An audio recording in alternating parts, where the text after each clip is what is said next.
Good morning, everybody. Thank you for joining this webinar for Yamana Gold. We are broadcasting from Hong Kong, and then we have Peter Marrone, the Chairman of Yamana Gold, who is at the moment in Toronto, with Nirupa Maharaj and Tom Halton, also from Yamana Gold. So thank you, Peter. Good morning, and thank you for taking the time to speak to us this morning, and of course this evening for you. Just to give you an idea, we have people joining us from Hong Kong, mainland China, Tokyo, Singapore, and several cities in Sydney. And then after we finish the broadcast, the video will be also emailed to our investor base, primarily here in the Asia Pacific region. And it's been a fascinating few months for gold equities, and we're all very keen to have you present Yamana Gold. We had an opportunity to hear from you last, I think it was last November. So very keen for all of us to hear, what the company's been up to, how the last few months have been for you. And again, thank you for taking the time, Peter, to speak with us. And if you don't mind, maybe before you start the presentation, for some people that might not have an opportunity to meet you before, if you don't mind just giving a brief background on yourself. And I think it's a pretty amazing story of how you started Yamana. And for some people who might be new to the story, I thought that might be something they would be quite keen to hear. So thanks a lot, Peter, for being here. And I'll pass the microphone to you. Jorge, thank you very much. And thank you for all of you for attending this morning or afternoon or evening, depending on where you are. So before beginning the formal presentation, and I'll try to be brief on that and very succinct, but a little bit of introduction for those who do not know me. I'm the founder and currently serve as the executive chairman of Yamana Gold. The company was taken public. I founded it in 2003. There was a commercial in North America, and I'm not sure if those of you in Asia will be familiar with it. This probably ages me, Jorge, but it's a commercial with a man who got on television and he said, "I like the shavers so much, I bought the company." And I feel a little bit like that man, because in 2002, 2003, I was an investment banker. And as an investment banker, I was making an effort on behalf of a client to sell a particular asset, an asset that then became the heart and soul of what was to become Yamana, our Chapada mine. And I tried to sell it. And interestingly, it was very difficult to get a sale. It was an advanced exploration asset near to development stage, a copper gold asset in Brazil. I could not get it sold for more than $5 million. I came to a conclusion. Rather than selling it, it seemed to me that we were coming into a very strong market for copper, for gold, for other metals. And so why not buy into the asset? That's my analogy of I like the shaver so much about the company. I went to Brazil. The asset was located in Brazil. I formulated a business plan. I conducted diligence on the asset, formulated a management team, and took the company public. And since then, as a result of acquisitions and organic growth, we've grown the company to where it is today. A company that has operations in 4 countries in the Americas with roughly 1 million ounces of gold equivalent production. And what I mean by gold equivalent production is we produce gold and silver, about 860,000 ounces of gold and 10 million ounces of silver, using a silver to gold ratio roughly based on spot. That represents just over 1 million ounces of gold equivalent production. By way of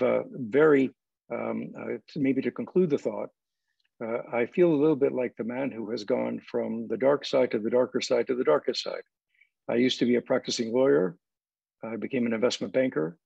The opportunity presented itself to become a mining executive. A mining executive by another name is still a promoter. In some respects, I continue to be a mining promoter, even though Yamana has become a very substantive company. And we have all the infrastructure and attachments that come with being a substantive company. So I've gone from, if I can be a bit tongue in cheek, from the dark side as a lawyer to the darkest side as an investment banker to the darkest side as a mining promoter. But I'm delighted to be here, and I'm delighted to be presenting on Yamana tonight. Yeah, that's a great story, Peter. Thank you for sharing that. So would it help then if I just went through the presentation? Yeah, that would be great. And just to give you a sense, okay. I think maybe about half of the participants have heard the story before, but then I think another half, this is the first time, just to give you a little bit of context. Okay. Well, why don't we start right in? And I thought I'd do something a little bit different today. Rather than going through the normal beginning of a presentation, I'd like to come to the end and maybe then come full circle to this particular page of the presentation. I think this is important. It's critical. It's the value proposition. For those of you who know me and who know the company, but even for those of you who do not, you're here to learn about an investment opportunity. And so we wanted to start with what is that investment opportunity? Here, what we're showing is price to cash flow on a per share basis. We're also showing enterprise value to EBITDA. And on the basis of those particular examples of determining valuation of one company as compared to another, but we could use others, we could use price to net asset value and other examples, we trade at a discount to peers. Now, I have to say that that discount has been increasingly becoming smaller and smaller. We've done remarkably well over the course of the last 18 months or so. Certainly since the middle of 2019, we've begun to see some significant share price performance. And that share price performance is translating itself in terms of better multiples on our share price. But you can see here, by comparison to our peers, and this is based on consensus estimates, good consensus estimates, we still trade at a discount to many of the peers, and particularly some of the stronger peers. And we think we are one of those stronger peers. And I'll come back to the question of why are we one of those stronger peers, and come back to this particular slide, hopefully to make the compelling case, to promote the case that this is a true value proposition for investors. Now, if we move into the presentation, I call ourselves a dominant gold producer. There are key reasons to invest, in my opinion. One must look at asset quality. One must look at the ability to deliver on results, a track record of consistency. Consistency is across the board. It's not just what do we do from a production point of view, but what do we do from a resource point of view? Are we able to replenish what we mine so that we can replace and continue to increase mine life? Can we deliver on financial results? Country risk is critical and important to the investment thesis, and it's important to us. We want to be in mining-friendly jurisdictions. We want to be in jurisdictions where there's an established protocol for mining. Call it rules-based, places where there are rules that allow us to be able to say, this is what one does from an exploration point of view, development point of view, and operations. Financial strength, this is critical. And I appreciate that there have been periods in this company, 2014 and 2015, were periods where we saw significant erosion in metal prices, and we were caught a little bit on our left foot because we were stuck with more debt than we wanted to have. And that, frankly, showed something that we had always believed in, but really in spades. We came to the conclusion that financial strength, resilience, strong balance sheet, the ability to maintain free cash flows is critical. And it's critical for many reasons, but one of those reasons clearly is that in this low yield world in which we live today, it's imperative that we deliver returns to investors that include cash returns. So delivering a dividend is important. And in the course of the last 18 months or so, we've increased the dividend in this company by a full 425%, with a full 50% increase, 25% increase, in the last quarter of last year. And I'll come back to the dividend in a moment. One of the important things also is making sure that we commit ourselves to high quality ESG management. And look, this format does not lend itself to discussing everything that is important and all the detail that relate to ESG matters. We can certainly go into greater detail for those who are interested. Let me give an overview for the sake of the brevity and for the sake of the limited time that we have this evening. I believe, let's start with the second of the bars here. I believe that one cannot have quality E and S without having quality G.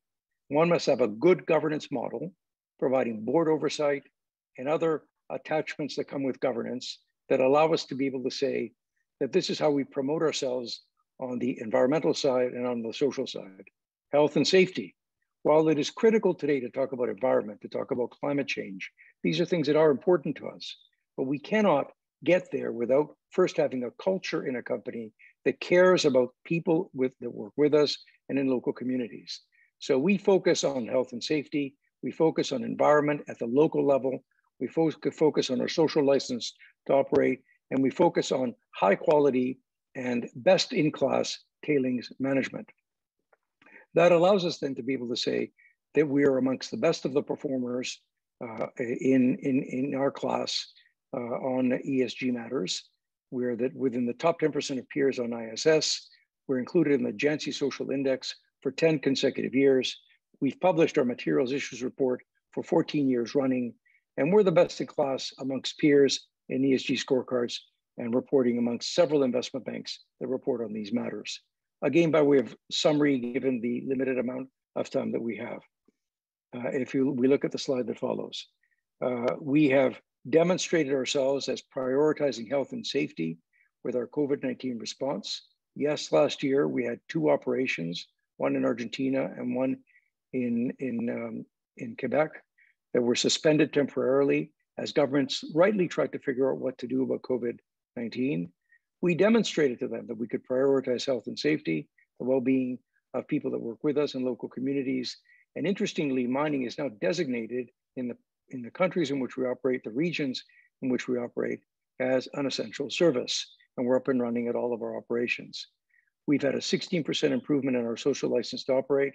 I've touched already on the best-in-class tailings management. We have 0 process water discharge. We had an 18% reduction in total recordable injury rates since 2015. It is our 5th consecutive year with no material environmental spills or incidents. Our total recordable injury rate has improved dramatically year over year, as you see here. In part, the reason for that is because we took on the challenge of creating a culture of health and safety. We came to the conclusion that we should not just be looking at where an accident occurs or when it occurs, we should be looking at the lead indicators where accidents have not occurred but could have occurred. So what are the lessons learned? How do we avoid those sorts of accidents? And then apply that throughout our entire company so that lessons learned in one particular operation can be translated elsewhere. And most recently, earlier this year, we formally adopted a board-approved climate strategy that underpins the adoption of 2 targets. The first is a 2-degree Celsius science-based target, and the second is an aspirational net zero goal by 2050. This is science-based, and this is important. We've said that 2021 will be the year in which we determine what are the goals, how do we get there, effectively saying, how do we build a business from the ground up so that we're emitting less greenhouse gases and achieve that aspirational goal of net zero by 2050. A little bit on our portfolio in the countries in which we operate. I mentioned earlier a production platform of 1 million ounces. We have low all-in sustaining costs that are in the range of about $980 to $1,020 per ounce. You'll see this year that we start the year, normally our first and second quarters are weaker than our third and fourth quarters. So you'll see that we start the year with all-in sustaining costs that are in the low 1,000s, and they will trend down throughout the course of the year. We've averaged over the course of the last several years, last year being a little bit of an exception because of COVID-19, but we've averaged in the high 900s on an all-in cost basis. And I'm comfortable and confident saying to you that we'll be able to meet those objectives. We're an Americas focused company, 4 countries in the Americas, Canada, Brazil, Argentina, and Chile. Highlighted in blue is the producing mines. So we have 5 producing mines that produce that platform of 1 million ounces. And then highlighted in gold are the projects that we're looking at developing that would increase that production profile. In terms of revenue, the revenue mix is about 87% gold, 13% silver. We have exposure to copper. The Mara project that you see highlighted in gold to the right-hand side of the page in Argentina is a gold, silver, molybdenum project. It is at the development, almost at the development stage. The production platform of this asset is more than 500 million pounds of copper production per year. We own 56.25% of the project. We're the operator and we're the controlling stakeholder. Again, I won't spend a lot of time on the slide that follows because it is a summary of what I've already said. 901,000 ounces of production last year that increases to 1 million ounces this year from those 5 mines that I referred to. It's an 11% increase in production, and we're expecting a split of about 53% in the second half of the year by comparison to 47% in the first half of the year. And that split of gold and silver is about 860,000 ounces, as I mentioned, for gold and 10 million ounces for silver, with those all-in sustaining costs of $980 to $1,020 per ounce. Now, we don't show a significant amount of growth in production for the next 3 years. We do show an 11% growth from last year to this year, but this is a steady state production platform from those 5 producing mines. If we were to show you what happens in the next several years, I'll show a slide on that in a moment, you'll see that there is production growth. This is our planning period, a period in which we're increasing resources and reserves, in which we're beginning to build out that next stage of growth in the company that will allow us a platform that will increase to above this level of 1 million ounces. I'll give you a hint now. We expect to get to 1,200,000, 1,250,000 ounces over the course of the horizon of the next 6 or 7 years. So beyond this, slightly beyond this 3-year period, that will be incremental progressive growth, and we have the opportunity to increase that further. Our capital allocation objectives are the following: financial management, increasing sustainable dividends, and organic growth, but with low and manageable capital. And I want to punctuate something that's important. We don't make a distinction or weight one over another. Each of these 3 priorities is equal weighted. And why we can afford to say that, so in other words, we don't have to sacrifice dividends for financial management, or sacrifice financial management or dividends for organic growth, is because of the way that we've staged that growth, because of the balance sheet that we have in the company, the strong financial position that we have, and free cash flow that we generate. And that free cash flow is sufficient to fund all of our goals. That allows us then to be able to say that we can increase and make sustainable that dividend. So let's go into the financial management side to start. A strong financial position in the company. We ended last year with $430 million in the bank. Between cash and marketable securities, we have about $500 million, so roughly $500 million available to us. Between cash and available credit and cash, $1.4 billion. We have a low leverage ratio, a net debt to EBITDA that's close to 0.5, about $500 to $550 million of net debt. As I mentioned, on cash alone of about $500 million and marketable securities of $500 million. We have a stated policy objective, which is that this company will never have a leverage, so the net debt to EBITDA leverage, that is higher than 1. So we want to be below 1 at bottom of cycle gold prices. So we picked $1,350 per ounce. At $1,350 per ounce, our net debt to EBITDA is at or below 1. And we expect that to continue to improve. We are investment grade. We have no debt repayments until 2022.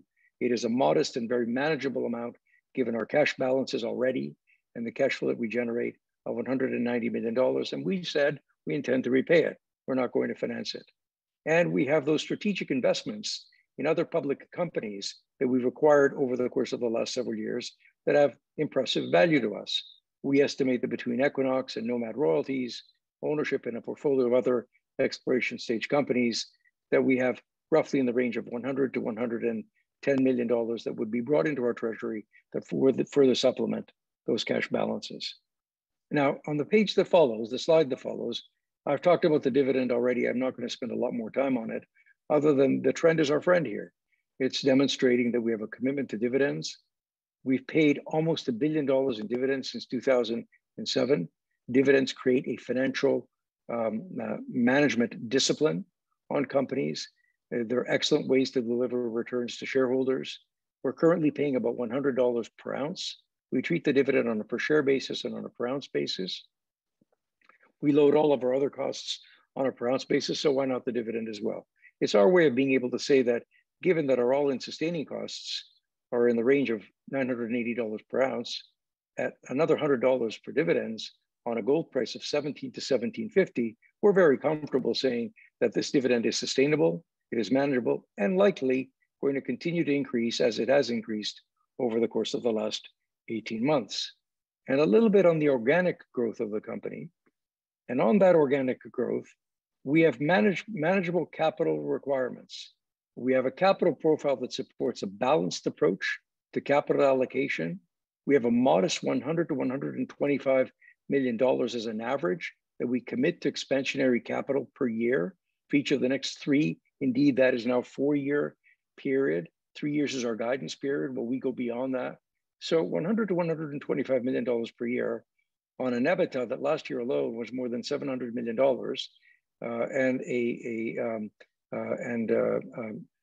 our operating cash flow of approximately $690 million.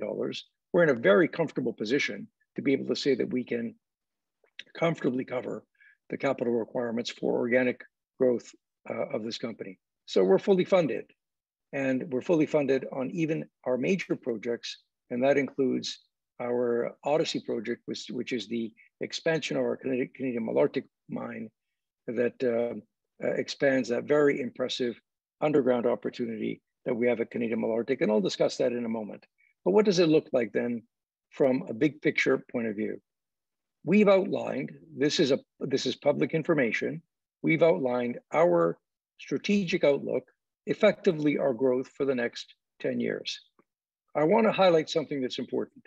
This is based on proven and probable reserves and a very modest allocation of high conviction resources where there's a long track record of conversion of resources to reserves at existing mines. So I'm comfortable saying to you that with our existing mines, we will maintain that steady state production platform of 1 million ounces per year. But we have those development stage projects, and we have expansions at some of our projects that will take that production platform to a higher level. And as you see here, and I mentioned a few moments ago, that production level is about 1,200,000 to 1,250,000 ounces. And let's discuss a little bit of how we get there. So as you see on the slide that follows, we have operational advancing projects. We have the Odyssey project that is the underground at Canadian Malartic. We have the Jacobina Phase 2 expansion. The Phase 2 expansion costs us approximately $50 million. That takes Jacobina's production from a current level of about 170,000 ounces per year to approximately 230,000 ounces per year. The Odyssey project will take Canadian Malartic's open pit, which expires by 2027, and extend that to roughly 2040, and with a production profile from 2027 through to 2040 of about 545,000 ounces per year.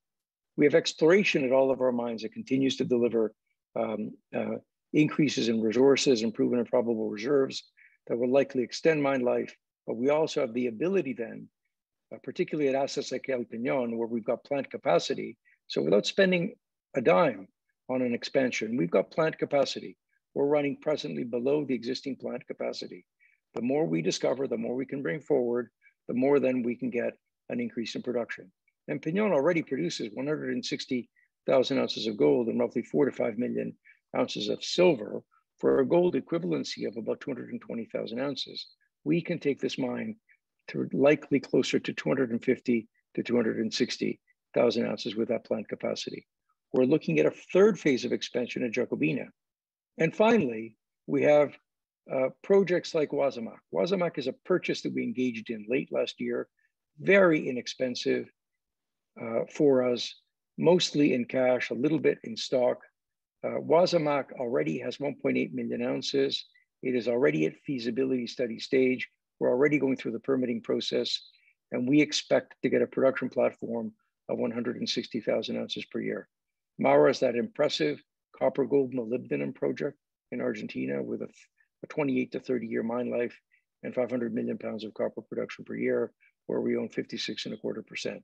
Suya is interesting. Suya is very binary. Unlike other jurisdictions in which we operate, Suya is a 2.4 million ounce deposit, 15 grams per ton, very rich, with about 1.9 to 2 million ounces that we identify as mineable. We've already developed an underground mine plan. It happens to be in a province of Argentina that is struggling with the question of should we adopt a mining law? It wants to get there, and the national government is encouraging it.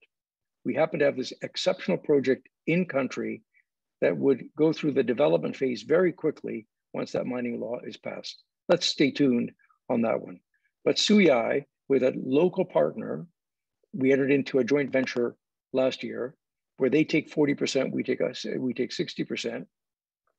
On 250,000 ounces of gold per year, that's another 150,000 ounces of gold to our side of the ledger.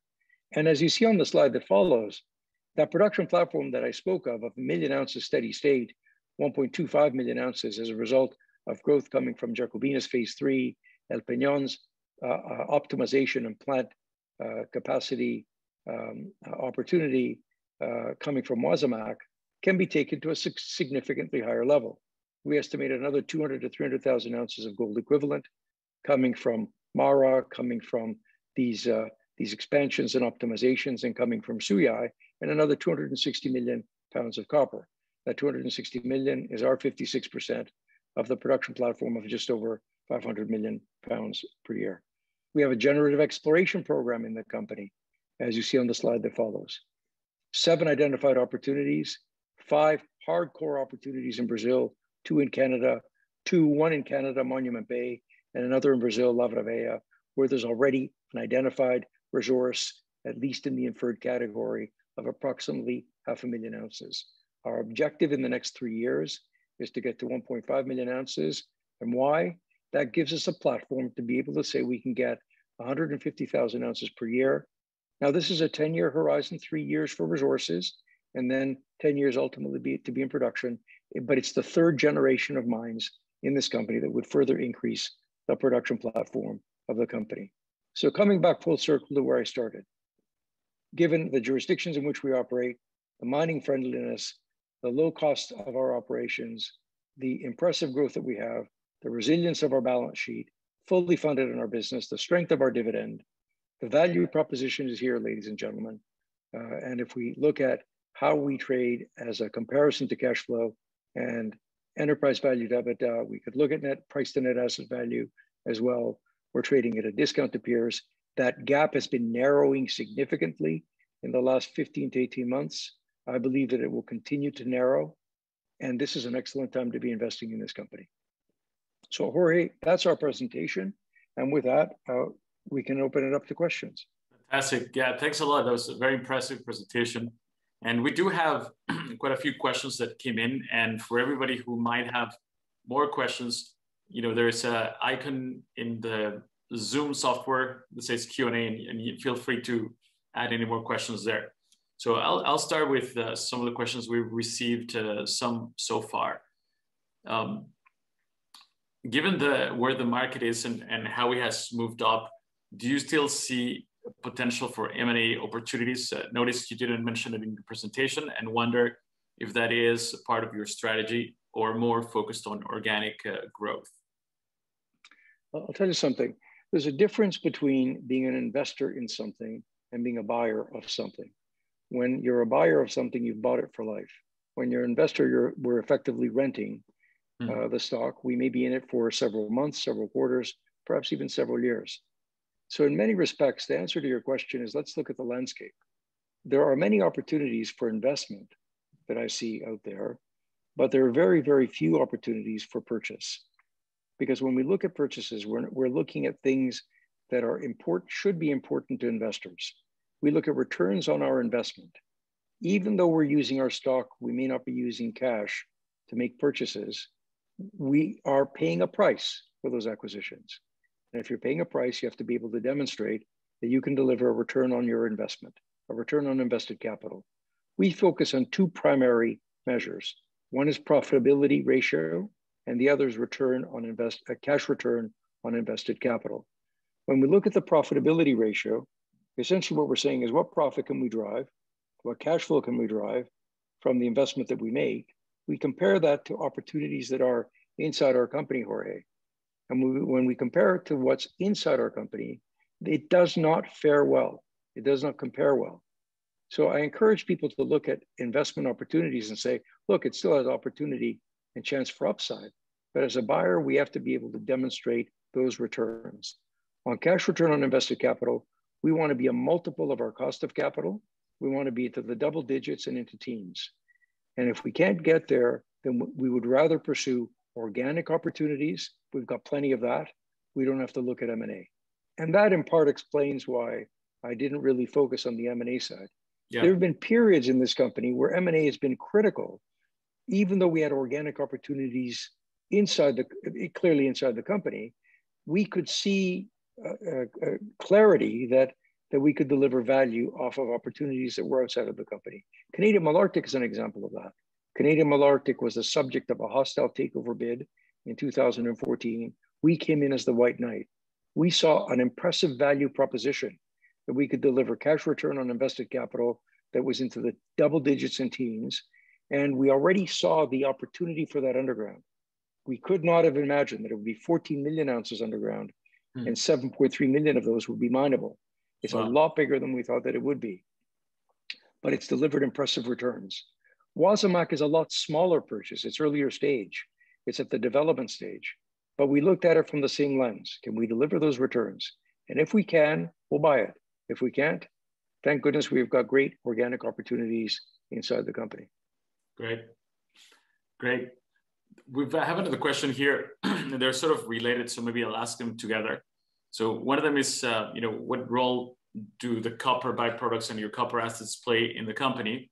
And then the second question that's sort of related is, publicly, you have mentioned the spin out of Agua Rica into a new company. Do you envision that to happen this year? Yeah, so presently, we do not have any copper byproduct credits because Mara is our only copper project. And Mara is a development stage project, so we're not getting the benefit of copper being sold and being applied as a credit toward our precious metals production. So what you see is what you get with that $980 to $1,020 per ounce on an all-in cost basis. And that includes everything, including operating costs, sustaining capital, G&A that goes into that formulation of costs. That's a pure number that does not include any byproduct credits. If Mara were in operation, and when it is in operation, we'll then evaluate, do we treat copper separately with its own cost construct, or do we apply it as a credit to our precious metals production? But look, here's the thing that needs to be considered. Mara is a large project. Even with our 56.25%, we would be getting the benefit of 260 million pounds of copper production. It would become a significant contributor to the cash flows of this company, and it would change the complexion of the company from a precious metals company to something different. And don't get me wrong, we're not adverse to that. I'm a big believer that copper price, whether or not it corrects provisionally, copper price is here to stay, and we're going to have a strong copper price environment. But we're a precious metals company. We've normally allocated less to capital than would be required for Mara. And so we're looking at all the options. In the next 2 to 2.5 years, Mara goes through the following. It goes through completion of a feasibility study that's well advanced, and completion of permitting, which again is advancing very, very well. And in that 2 to 2.5 year period, we'll evaluate what are the options that can deliver best value for us and for our shareholders. Now, clearly one option, if we look at lanes of a road, one of those lanes clearly is that we develop it. And we've got the capacity to be able to do that. It's an excellent project. As you're probably familiar, Mara is a combination of Agua Rica, which is the new mine, and Alumbrera, which is the existing plant. So the plant's already built. The infrastructure is there. Tailing storage facility is there. Pipeline for the delivery of concentrate is there. Ancillary buildings are there. We don't have to build a 110 to 120,000 ton per day plant. That's a big plant. And that's where the risk to capital is and the risk to delays of project is. So by creating an integration of our 100% of Agua Rica with the partnership of Alumbrera, we were a 12.5% partner of Alumbrera. Newmont and Glencore are the other partners. We've created an integration of the projects that makes this a brownfield project instead of a greenfield project. It significantly de-risks the project because the risk in a project like this is on building the plant. That's where the inefficiencies come in. With that plant already built, that is not a risk on this project, and that significantly reduces the capex of the project. It's one of the lower capital intensity projects in the world. So clearly an option available to us is to develop it. Mm-hmm. Another option that's available to us, if I went down the spectrum or the lanes of that roadway, as I mentioned, would be to sell some portion of it to make the amount that we retain more manageable for the amount of precious metals production that we have in the company. One option that's available is one that you touched on, which is, do we spin it out as a freshly minted public company? And that is an option that we are seriously considering. Whether or not that occurs this year, I can't say to you, but we're in March. We're not even complete the first quarter. And we've been very efficient at creating corporate opportunities. So there's plenty of time to still be able to do that this year. Here's my wish list. My wish list is that if we are to engage in this type of a deal, then it should not be Mara alone in that public company. There should be some production, because we would like to have some copper production that generates EBITDA, generates cash flow. It's a different profile of company. It doesn't have to be 200 million pounds of copper per year. I prefer to think of it in pounds rather than tons. It could be 40 million, 50 million, 100 million pounds of copper production per year. What we would want to create, and this is what we're looking to see if we can do, is a mid-tier copper producer, say in the range of 400 to 500 million pounds of copper per year. So about 200,000 tons to 250,000 tons of copper per year. That is a very unique point. There are very few, if any, of those companies out there with a bit of production and a very large scale project like Mara. Ah, great. Makes a lot of sense. So we have another question here, in this sort of same venue of thought, asking what's the role of the silver production that you have? Have you seen it add significantly to your bottom line this year? And going forward, do you see investors, giving you more credit also in the way they buy your shares, as because it's a very long question, so I'm just summarizing it. But noticing that you almost could be a significant silver producer based on what you produce for silver now. And basically asking, do you have any thoughts about promoting the company also as a silver producer, given the positive outlook for silver prices? Well, they'll have to. We produce 10 million ounces of silver. Let's say the range in the next 10 years is 8 million to 10 million ounces of silver per year, and that number might increase. Cerro Moro is a silver and gold mine. El Peñón is a gold mine with a significant silver content to it. We produce doré bars at both of those mines that are silver and gold. So those of you who are interested, those in the marketplace who are interested in silver producers, will have to pay attention to what Yamana does and to that silver production. And boy, does silver have torque. So let's look at where silver was even a year ago to where it is today. And what is that as a contribution to our bottom line? And if indeed people are right, and I think that there's a lot of logic to silver going to $30 per ounce, perhaps even to $40 or $50 per ounce, I think that there's an excellent prospect for us to be able to contribute very handsomely to our bottom line. Let's do the math on $26 per ounce going to $50 per ounce, and that roughly $25 to $30 per ounce on 10 million ounces. It would become a very significant contribution to our bottom line. Not overwhelming gold, but an impressive supplement. And what I like about the portfolio on the metal side is that we've got the steady state, tried, tested, and true. This is based on supply and demand for copper. We've got precious metals, and precious metals has a bit more of an emotion to its price, but gold has a bit more of a, we understand how the price is driven. And then we have silver, and silver has a lot more volatility, but that volatility works very well on the upside. And then we have something very interesting happening with silver, which is that it's a green metal, and the amount of metal that is required for photovoltaic cells, for solar panels, they require silver. And so we think that there's excellent prospect as the world increasingly becomes more interested in green. There's an excellent prospect in silver price going significantly higher. Great. So we have two more questions. On the capex for Canadian Malartic underground, how much will Yamana have to contribute to this expansion, and will any of it be funded from revenues from ODC? So boy, what a great question.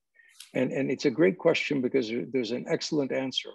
And the answer is really underpinned by an excellent, almost a spectacular mine plan. I wish we could take credit for it. Here's what happened with Canadian Malartic's Underground, the Odyssey project. Last year, they delivered a plan. And that plan was a very, very good plan.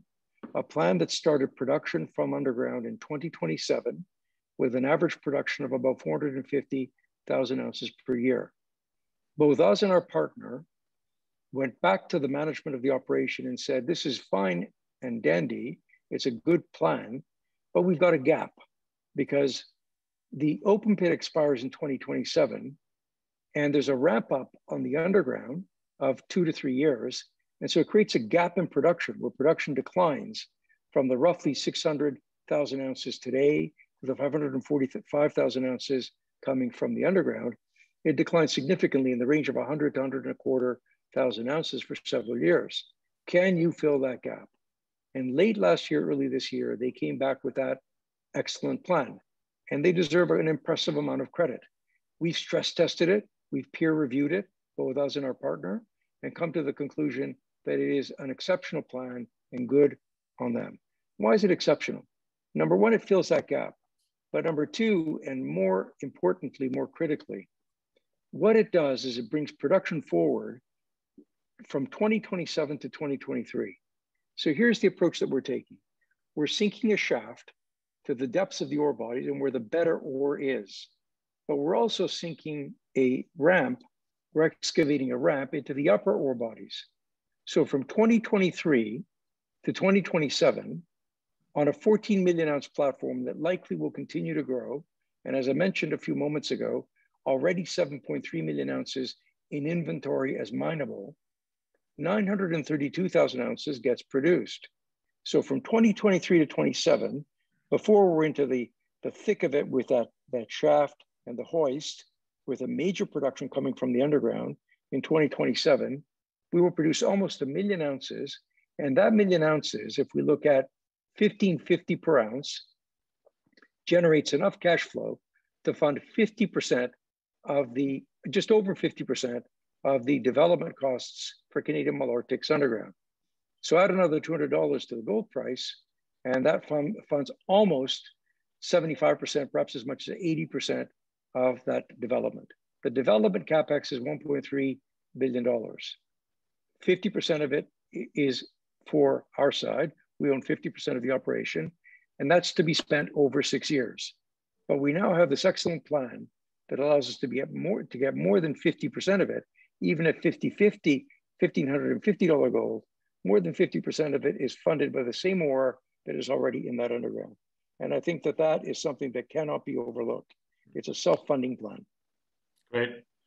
Great. So one last question that a little bit long, so I'll also paraphrase it. It basically is speaking about how, asking, do you see a big catalyst for gold companies when they cross that 1 million ounce production per year threshold? And does that typically manifest into a bigger allocation in the GDX, for instance? And it seems like Yamana is very close to that target. And could you speak at when you might be able to cross that 1 million ounce of production, and whether you agree whether that's a big catalyst for the company or not? Well, I'd say 1 million ounces is a catalyst that we've already crossed. Oh, sorry, I mean, 1 million ounces, a million ounces of gold alone a year. Yeah, fair enough. So we're at 862,000 ounces, between 860 and 880,000 ounces. We're just on the cusp of that gold production going to 1 million ounces, plus silver on top of that, and possibly copper on top of that. And that goes, Jorge, to what I was saying of, on a gold equivalency basis, 1.2 to 1.25 million ounces. Yeah. I don't think that the 1 million ounces is really the threshold that governs this issue. It's an important milestone, I think, psychologically for us, maybe for some investors, but really it's market capitalization. We want to see our market capitalization reflect what we've got. And given what we've got, going back to those value slides that I showed, I think as our market capitalization increases, success begets success. And the more our share price goes up, the more likely it is included in different indices, including the JDX, And that allows us then to be able to get sort of that, it sort of feeds on itself and gets us to substantially higher market capitalization and higher share price. So what we're doing is we're promoting this company's value proposition to you, to your investors, to the people on this call, to others. It's part of the reason why we listed on the London Stock Exchange, so that we can make ourselves more accessible to European, to UK, and to Asian investors. And it's also introducing ourselves to a universe of potential buyers that we didn't even know existed before we looked at listing on the London Stock Exchange. We're trying to increase our investor presence. We're trying to improve that investor profile. The more successful we are at that, the higher the share price goes. And then it becomes that almost that self-feeding proposition. Yeah. Goes into one index and another, et cetera, et cetera. Great, great. So, sorry, got a couple more while you were answering this question. Peter, very solid presentation. It looks like Yamana has a very solid ESG strategy with clear targets. Can you elaborate on how this strategy will help Yamana navigate the very likely tighter regulation, especially around ESG disclosures and requirements in the coming years? Do you see this as an opportunity from a strategic point of view, and will this make you stand out in comparison to your peers? Yeah, so really good question. And I'm glad it was worded the way that it is, which is about effectively reporting rather than doing. We're already doing these things. We're delighted that investors are now coming to this conclusion that these are important things that companies ought to be doing. But we've already been doing these things on health and safety, environment, community engagement, that social license to operate. Clearly, climate change is something that is new, but we get it, and we're adapting to it. And we've, as I mentioned, developed this climate change strategy that we've now begun to implement.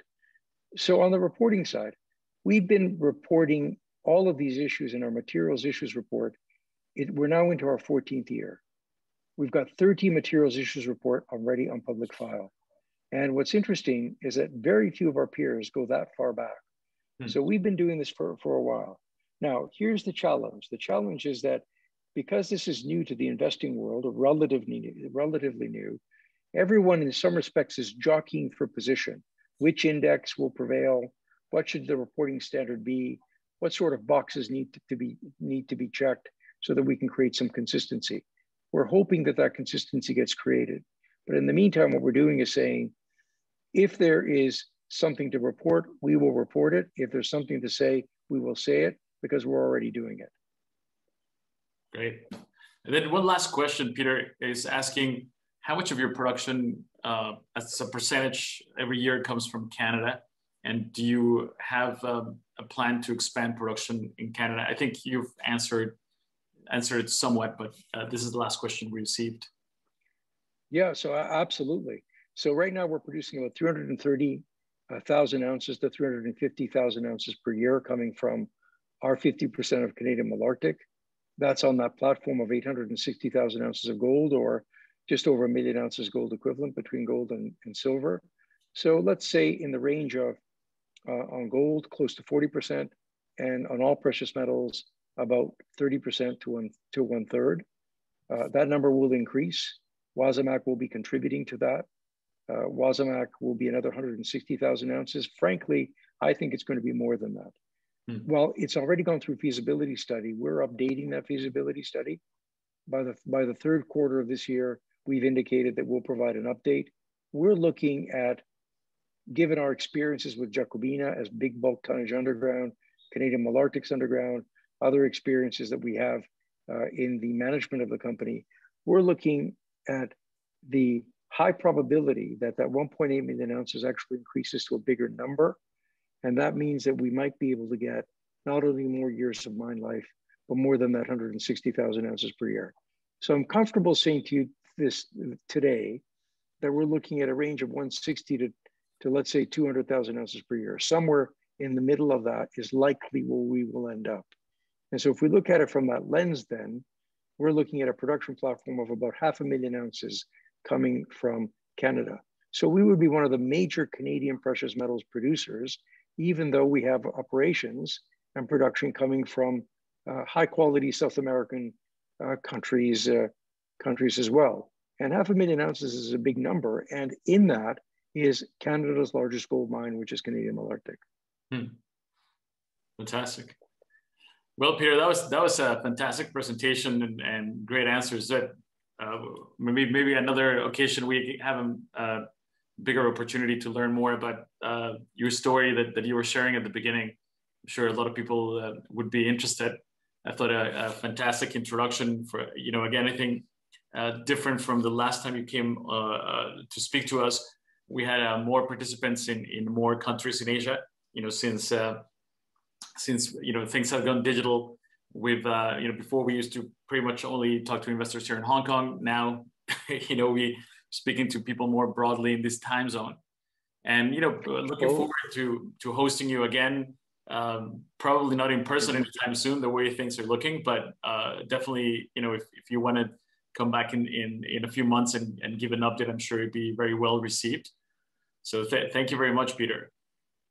Well, look, we're happy to do that, and I'll make a promise to you. We look as if we're now starting to see some light at the end of the tunnel on this pandemic. Yes. Look, there's still a lot of road ahead of us. I get it, and it's terrible with the deaths that have occurred and illness and sickness. But it does look as if we're starting to get some resolution, certainly with vaccinations. I don't know whether or not it's in a year. Hopefully, it's within a year or less. Yeah. But I'll make you this promise. We will engage in further discussions with you virtually, but we look forward to seeing you in person, all of you in person. We'll come to the jurisdictions where you are. And if we can't, then how about if we create a hybrid, which is we'll come to Hong Kong in person or some of the other cities where we've got investors, and we'll still do video for the others that cannot participate in person. Sounds good. Sounds like a good plan. Very good. Thank you very much, Peter. Sleep well, and thank you everybody who joined the broadcast.